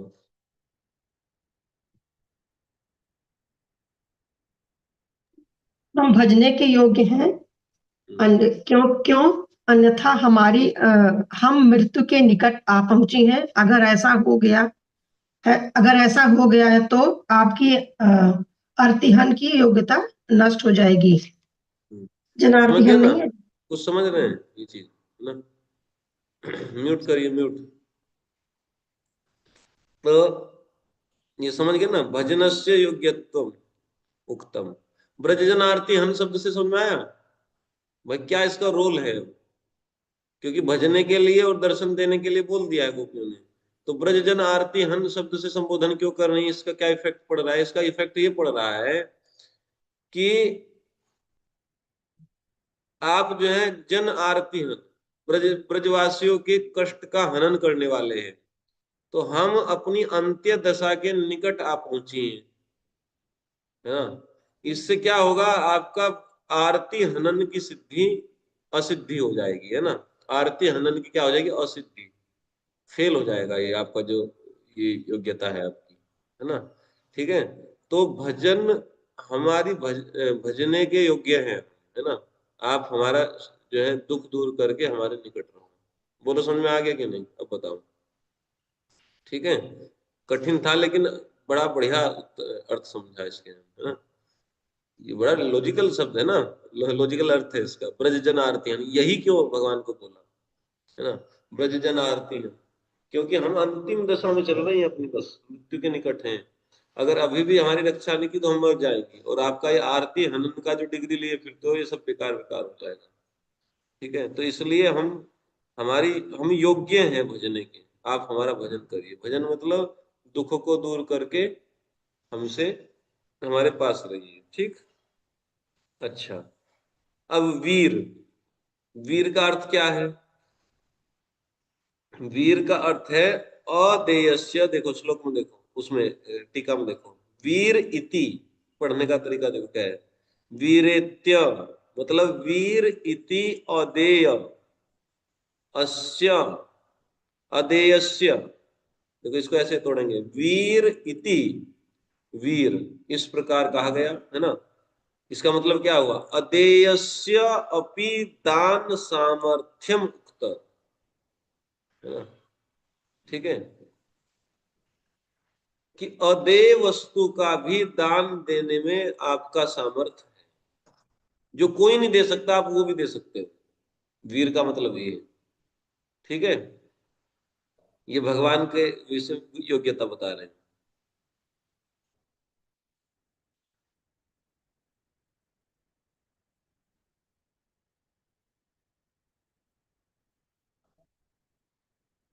जैसे ब्रजजन आरती हन में क्या है, भजनस्य योग्यत्व, आपके लिए हमारा भजन करना ही योग्य है ना। क्यों योग्य है, ऐसे ऐसे एक्चुअली इसमें समझना चाहिए कि आपके द्वारा हमारा भजन करना ही योग्य है, आप हमारे भजन करने के योग्य ही हैं। क्यों है? क्योंकि अगर हम मर गए, हम अंतिम दशा में चल रही है, तो आपका जो आरती हनन की जो डिग्री लिए फिरते हो वो असिद्ध हो जाएगी, फेल हो जाएगी।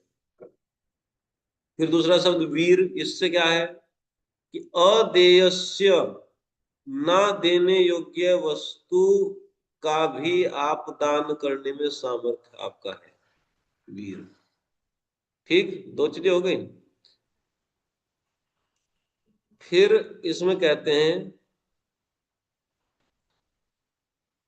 ये हो गया ना। फिर तीसरा संबोधन क्या था, ब्रजजनार्ती हन हो गया, वीर हो गया, निज जन इसमय ध्वंसन इसम।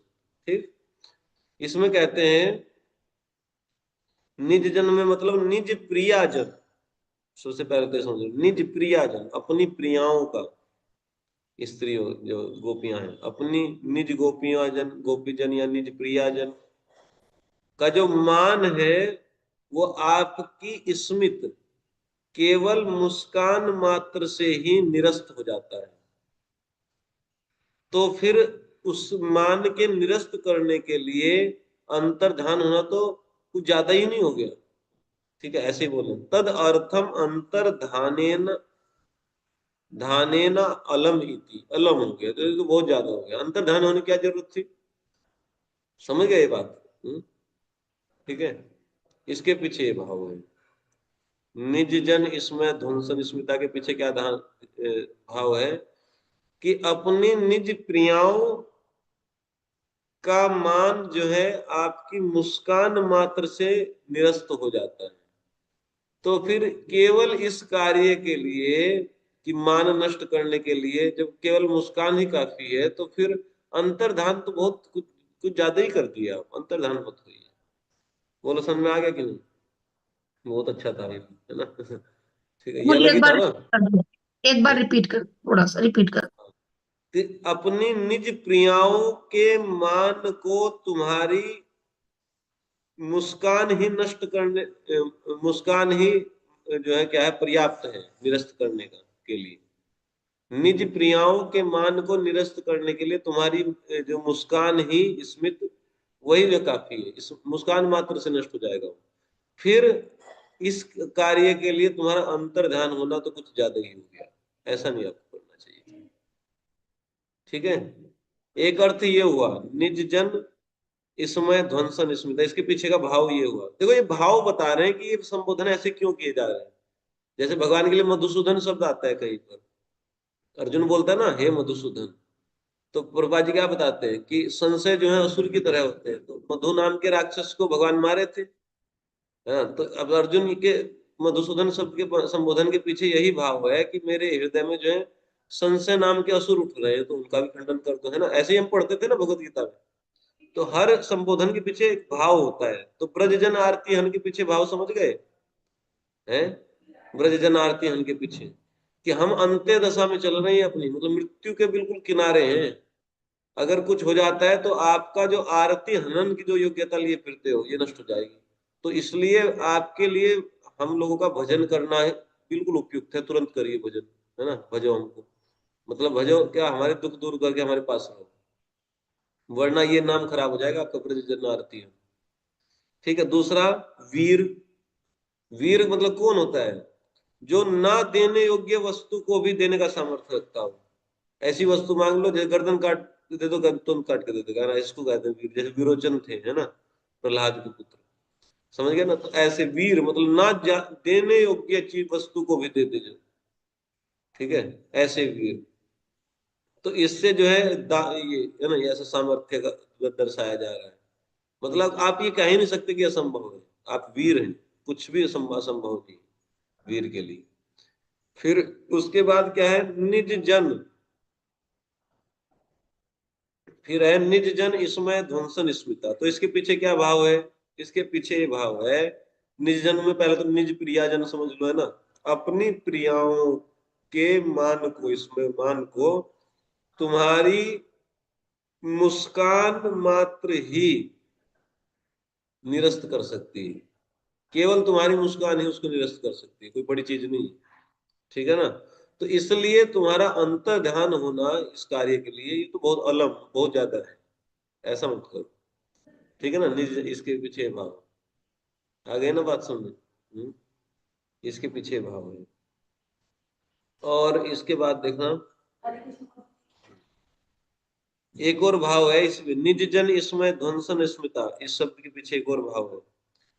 भाई आप जो है अपने प्रेमी जनों के मान को मर्दन करने के लिए आपकी मुस्कान ही काफी है, वो क्या कह रही है भगवान को। तो अब इसके पीछे एक और भाव है कि आपके परम मनोहरत्व के कारण भाई भगवान की मुस्कान से ही मानवर्धन हो जाता है उनके जनों का, भक्तों का। तो इसका मतलब मनोहारी है भगवान की जो मुस्कान है, भगवान का जो मुख है क्या है? मनोहारी, मन का हरण कर लेता है। तो ये भी इसमें है। तो मनोहारी मुस्कान है, तो इसलिए तो अब अवश्य ही जो है द्रष्टुम अपेक्षित, अवश्य ही अपने आपके मुख को देखने की इच्छा हमारी हो रही है। बोलो, समझ में आ गया?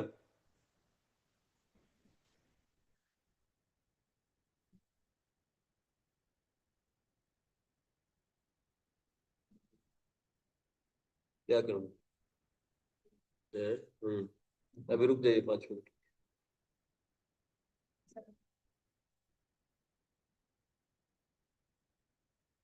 बोलो, समझ में आ गया? ठीक है ना। तो जी इससे प्रभु। भगवान के जो मुस्कान है, मुख है, उसका मनोहारी होना जो है दर्शाया जा रहा है इस शब्द से। और क्योंकि मनोहारी है तो अब तो हमको अवश्य ही देखना है आपके मुख को। गोपियां कह रही हैं कि अब तो जो है दर्शन करना ही करना है आपको, क्योंकि आपकी मुस्कान ही या आपका चेहरा जो है बड़ा मनोहारी है। इस शब्द से समझ में आ रहा है ये बात। बस एक दो शब्द और रह गया, रुक जाओ। सख शब्द से ये भजने का प्रकार विशेष सूचित कर रहा है, सख शब्द, है ना। सख क्या कर रहा है? भजने का जो प्रकार है। भज मतलब प्रेम करना, तो कैसे प्रेम करना है? सखा भाव, है ना, मित्रवत। जैसे दुख दूर करके जो है हमारे निकट रहना है। तो दुख दूर करके निकट तो बहुत लोग रहते हैं ना भाई, डॉक्टर भी तो रहते हैं। कोई मरीज है हॉस्पिटल में तो डॉक्टर क्या करता है, उसका दुख दूर करके उसके निकट ही नहीं बैठा रहता है। ऐसे नहीं बैठना है ना, मित्र के भाव में। तो स्त्री और पुरुष की मित्रता तो फिर माधुर्य रस में चली जाएगी ना, समझ गए ना। आ रही बात? आप लोगों के मन में आ रहा होगा कि सख्य रस की क्यों कह रहे हैं, माधुर्य रस क्यों कह रहे हैं। तो स्त्री पुरुष में मित्रता हो जाती है तो कुछ दिन में फिर जो है कुछ और भी तो होने लगता है ना, प्रेम नहीं होने लगता है। शुरुआत में तो ऐसे ही बोलते हैं ना कि वी आर जस्ट फ्रेंड, ऐसे नहीं बोलते हैं स्कूल कॉलेज के लड़के कि हम तो केवल मित्र हैं, कुछ ऐसी बात नहीं है। और ऐसी तो बात होती है बाद में, फिर कहते हैं हमको विवाह करना है। तो समझ गए ना, तो स्त्री पुरुष में मित्रता नहीं होती, ये सब झूठ मूठ की बातें हैं, है ना। स्त्री पुरुष की कोई मित्रता होती नहीं है ना। या पुरुष पुरुष मित्रता करें, स्त्री अपने सखी के साथ मित्रता करें। और कहीं स्कूल कॉलेज में अगर लड़की लड़के के साथ मित्रता करे तो समझो मतलब वो अलग ही दिशा में जा रही है। तो इसलिए संदेह नहीं करना चाहिए। तो गोपियां भगवान को कह रही है जो कि सख शब्द से यही दर्शाया जा रहा है कि जो है प्रेम का विशेष प्रकार बता रही हूँ कि मित्र बना लीजिए हमको अपना, ठीक है ना। ऐसा नहीं कि भजने के लिए हम कह रहे हैं तो बस केवल दुख दूर करके हमारे निकट रहना है। तो वो तो नर्स भी रह लेती है, मरीजों के पास रहती नहीं है नर्स, उनका दुख दूर करती है भाई। उनको कहीं ग्लूकोज लगाना, कुछ दवाई देना, टाइम से पास में रहती है। तो कोई वो मित्र थोड़ा ना बन जाती है उनकी, है ना। वो अपनी ड्यूटी निभाती है और अपना गई वहां से। तो भज का अर्थ ये मत लेना, मित्रवत रहना हमारे पास, ठीक है। आगे बात सुनो। तो देखो 4 संबोधन है भगवान के लिए, चारों का पीछे का भाव बता दिया, है ना। बस हो गया। अब इसको देख लो। ब्रज जन आरती हन का मतलब क्या है कि आप हमको भजने के योग्य है। क्यों? क्योंकि अगर आप हमारा दुख दूर करके हमारे पास नहीं रहे, यानी कि भजे नहीं, तो आरती हनन का जो आपको संबोधन किया जा रहा है ये निष्फल हो जाएगा। दूसरी चीज, वीर, वीर मतलब आप ना देने योग्य वस्तु को भी दान देने का सामर्थ्य आपका है। आप ये नहीं कह सकते कि मैं ये वरदान नहीं दे सकता। 2, निज जन्म जन इसमय ध्वंसन स्मिता। इसके 2 अर्थ हैं, किस सेंस में यूज हुआ है। एक भाव तो ये है कि अपनी प्रियाओं के मान मर्दन के लिए तुम्हारी मुस्कान ही काफी है, इसके लिए अंतर्ध्यान होने की कोई आवश्यकता नहीं थी, आपने कुछ ज्यादा ही कर दिया, ठीक है ना, इसलिए जल्दी आ जाइए। और दूसरा भाव ये है कि आपकी मुस्कान जो है इतनी मनोहारी है, तो अब तो हमको देखना ही देखना है आपको, आपका दर्शन करना ही करना है, ठीक। और फिर एक शब्द आया सख। सख मतलब क्या है? एक भज का विशेष कुछ प्रकार बता रहे हैं कि किस प्रकार से भजना है, किस प्रकार से हमसे प्रेम करना है, सख्य भाव में, है ना। ठीक है, डॉक्टर के भाव में हमारा दुख दूर मत करना, सखा के भाव में करना। बोलो समझ में आया कि नहीं? है ये बढ़िया था कि नहीं? ये सबसे बढ़िया लगा मुझे, है ना, विश्वनाथ गुरुजी जी। ये इससे बहुत क्लियरेंस हो रही है, देखिए ना, जो भौतिक और आध्यात्मिक का जो क्लियरेंस वो इसी में हो रही है। सखा भाव और जो है, जो से लोग जैसे आजकल स्त्री पुरुष का समझ बैठते हैं। हाँ, तो ये 4 जो भगवान के लिए संबोधन है, इनके पीछे का भाव क्या है, ये बहुत सुंदर इसमें समझाया। विश्वनाथ ठाकुर ने तो उसमें थोड़ा रस की दृष्टि से एक्सप्लेन किया, वो भी बहुत अच्छा था। लेकिन ये बिल्कुल जो है लिटरल मीनिंग क्या है इनका, चारों संबोधन होगा, ये बहुत अच्छा लगा। थोड़ा कठिन था, बहुत देर में समझ में आया। और भी बातें इसमें रह गई अभी, है ना। आधा श्लोक, आधे कमेंट्री और बची है, वो कल कराएंगे, कल पूरा हो जाएगा ये। अगला श्लोक चल जाएगा। कल रिवीजन नहीं करेंगे तो कल आपको रिवीजन करके आना है ना। क्लास में आने से पहले रिवीजन कर लेना जितना नोट्स आप पढ़े हैं, पहले श्लोक से लेकर के छठे श्लोक तक, फिर मैं आगे बढ़ जाऊंगा। हरे कृष्ण। श्रील प्रभुपाद की जय।